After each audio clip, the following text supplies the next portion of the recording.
Are you game for a religious hot-button issue? Everything in religion is prone to excite people, but Luther and the Jews is as hot-button an issue as they come. And be warned, there will be profanity in this episode, and if you watch on, don't say I didn't warn you.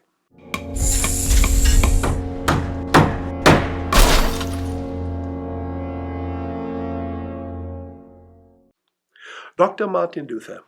This name makes the ears of Lutherans in times past, now, and of course in the distant future ring.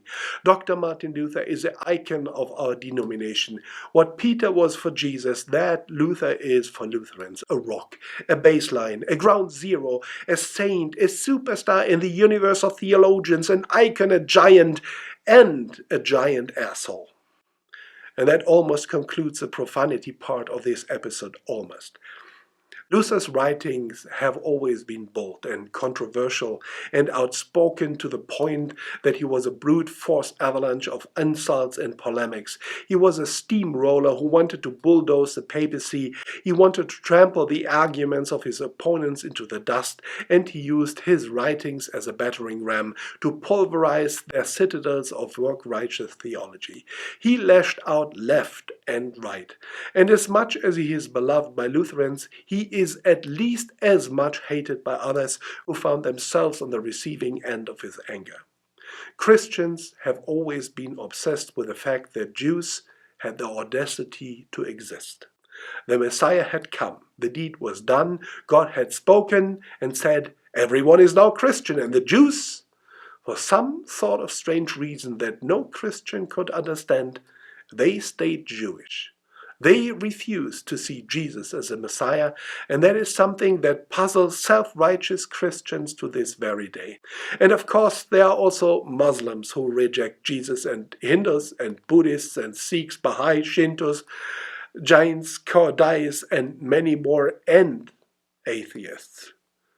But just gloating that they all will go to hell is not enough. When God needs help in the condemning department. Whacking people with the Bible or cutting their throats, Christian zeal for Christ has often had deadly consequences. And throughout history, the streets ran deep red with Jewish blood. In the name of the God of love, the Jews were slaughtered by the millions. In the beginning of the Reformation, Martin Luther had some sympathies for the resistance of the Jews against the Roman Catholic Church. But when they didn't convert, even when he had cleaned up the church, he became angry. And in his anger, he wrote and said inexcusable things about the Jews. To say it directly, he was wrong, and what he wrote was a sin. It was not the only time he was wrong or that he sinned. No, he sinned boldly, and he was frequently wrong.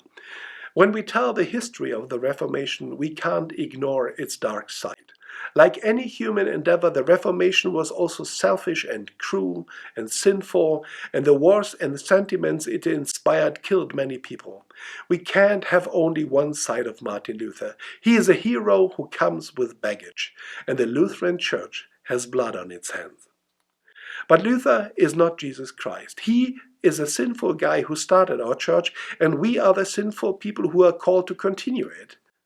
And we are also called to not repeat his errors, but to follow Christ and not Luther when he strayed off the path and descended into the netherworld of hate and injustice.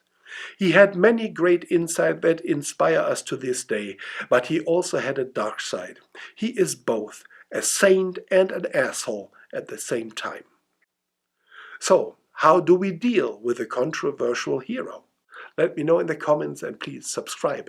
That is that red button that says subscribe. Great things will happen when you click it. Thanks. And the rest of your day will be puppies and sunshine. Maybe.